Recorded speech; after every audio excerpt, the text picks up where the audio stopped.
Thank you, Sabine. Yes, in my presentation, I will give a brief background in general about medication errors, and I will then focus on an overview of adverse reaction reporting and the EudraVigilance system. And the main focus in my presentation are the reporting requirements for medication error in the context of the new pharmacovigilance legislation and also of GVP. And then at the end, I will show some medication error reporting trends that we have in EudraVigilance. But before I start, I wanted to share with you this picture, which I've taken in an exhibition. It's a graph showing the most common causes of death in the 20th century. And as you can see, this little dot here represents medication errors, which account for 2 million death cases globally in the 20th century.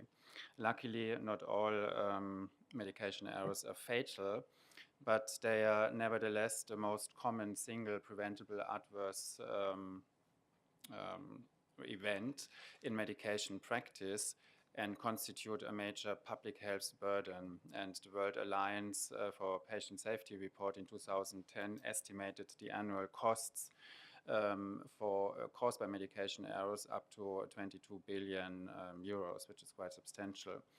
In the report of the expert group on safe medication practices from the Council of Europe, there was a range estimated between 20 and 56% of all adverse drug events among hospitalized patients which result from medication errors, which could be preventable.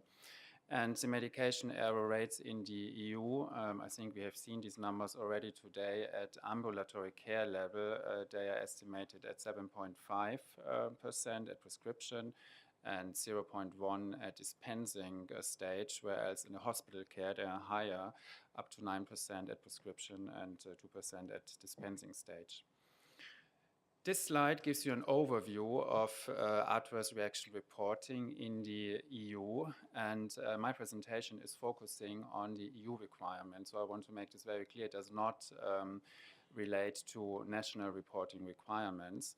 And what we do, we get reports from patients and healthcare professionals, which are usually reported to either the national competent authorities or the pharmaceutical company, which is then forwarding the reports via the secure electronic data processing network to the EudraVigilance database located here at the agency, which is the database for monitoring safety of medicines in the EU.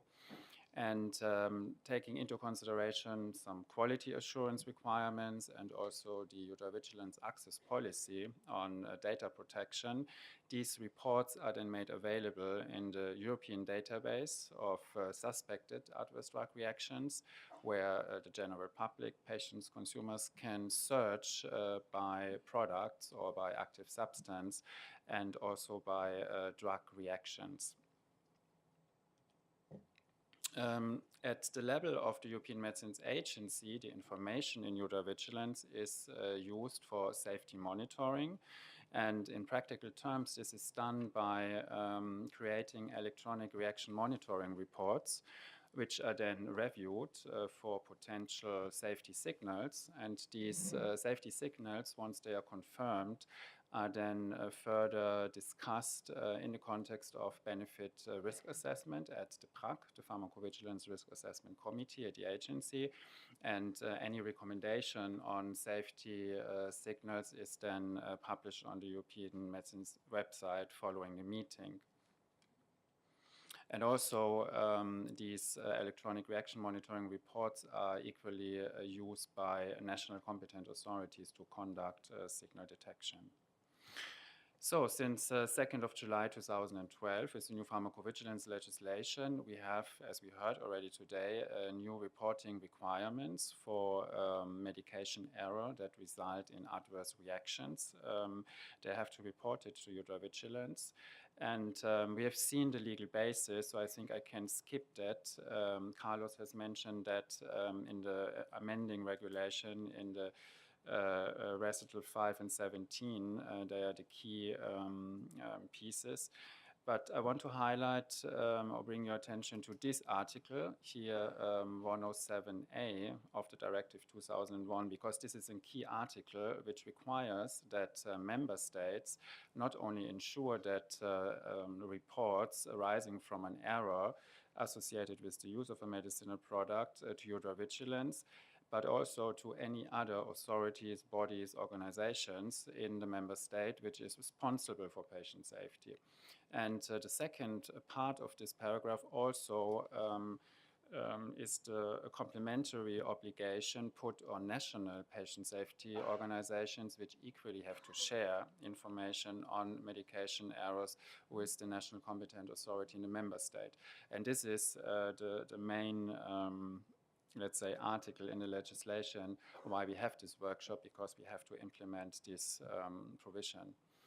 And this is just, again, it was repeated already today, based on these new legal provisions, the definition of adverse reactions in the GVP module 6 on management and reporting of adverse reactions.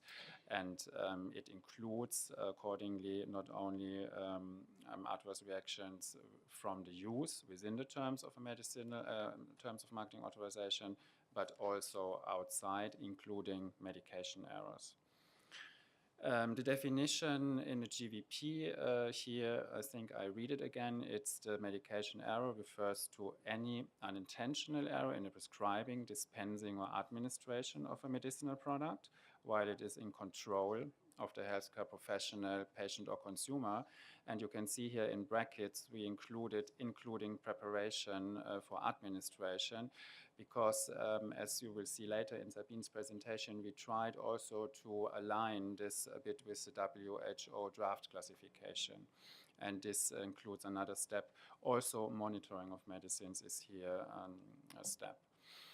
I try to illustrate also in this slide the how medication error fits in these different definitions of adverse event and adverse drug event, and the new definition of an adverse drug reaction.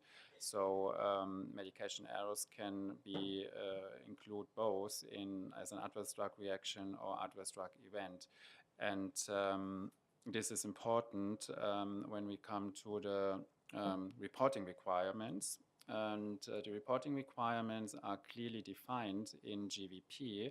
Whenever a report is associated with an adverse reaction, it has to be treated like a normal ICSR, an individual case safety report, and has to be reported to EudraVigilance. And this equally applies to cases of overdose, abuse, misuse, off-label use, and occupational exposure. And medication error and adverse drug reaction in this sense means that the error has caused harm to the patient. When there is no associated adverse reaction, so a medication error not causing any harm, then the marketing authorization holder has the obligation to consider these cases in the PSUR, in the Periodic Safety Update Report. And you can see here that other arrow directing to EudraVigilance, this was a previous requirement in volume 9A, only applicable to centrally authorized products, where these cases from the PSUR, which could include non-serious cases or even cases where no adverse reaction is reported, to EudraVigilance. But since the new legislation, this is no longer applicable. And for medication errors which do not fall in the definition of a reportable ICSR, but if they constitute a safety concern which may impact on the benefit-risk balance on public health, those have to be notified as an emerging safety issue to this dedicated mailbox to the national competent authorities and the agency. There's another guideline on the acceptability of names for human medicinal products, which has to be taken into consideration. When the medication error is due to a name confusion, then marketing authorization holders should also inform the name review group. Again, here we have a dedicated mailbox. And it's worth mentioning that this guideline was last reviewed in 2007, and there may be the need now in the context of the new legislation to revisit that requirement. Just some general reporting requirements for ICSRs in order to be valid. This is in line with the international consensus guideline, ICH E2BR2. We need to have an identifiable reporter and patient, suspect substance and a medicine, and of course, medication error and a reaction. And GVP 6 delivers the reporting time frame, which is 15 days for serious cases and 90 days for the non-serious valid ICSRs. However, as you can see here in brackets, it's a little bit small. Since we are in the transition period, and until EudraVigilance audit is successfully completed, the reporting of these non-serious adverse reactions to EudraVigilance does currently not apply. But as you can see later, when Sabine will present the data in EudraVigilance, we have a lot of non-serious cases, and those derive from this former requirement in volume 9A to report non-serious cases. In terms of causality, here I just want to mention two important issues, that the definition of an adverse reaction implies at least a reasonable possibility of a causal relationship between the medicine and the adverse event. And the last bullet point here, that all the spontaneous reports that we receive from healthcare professionals, patients, or consumers are considered a suspected adverse reaction unless the causal relationship is excluded by the reporter in the report itself. Yeah, and these are the cases that we have. It's an overview. By end of February, we have altogether about 60,000 cases where medication error has been reported. This includes serious and non-serious cases. As you can see here, they are grouped by origin, inside and outside the EEA, and the number outside is much higher.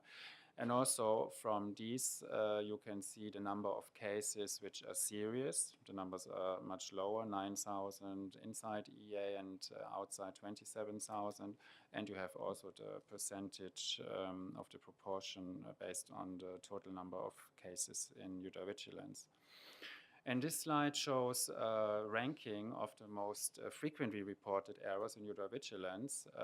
This shows the number of ICSRs. Again, this includes serious and non-serious cases, and regardless of the origin. And top of this list is the term medication error. These are reported reaction preferred terms, followed by incorrect dose administered, then drug administration error, and so on. So I don't want to read this whole list. This is also a truncated chart, so these is not the full range of the terms which we have. And here on that slide, what we tried to group here internally at the EMA, the most frequent medication errors grouped by, for example, whether they relate to a device or if it's related to dose form, or route of administration errors. And as you can see, the biggest chunks here are definitely with 20,000 ICSRs related to dosing formulations. Then the next is the green bit is drug storage usage and use of expired drugs. I think this, we looked also in the medicines, this is because of a lot of vaccine cases we have here. And then the orange bit is miscellaneous. And what is maybe interesting is the pink one is 2,600 non-compliance, and this refers, for example, mostly to antipsychotic drugs. But Sabine will give, in her presentation now, a much more detailed overview, which then refers to the different types of medicines and the system organ classes. I think that's all from me. Thank you.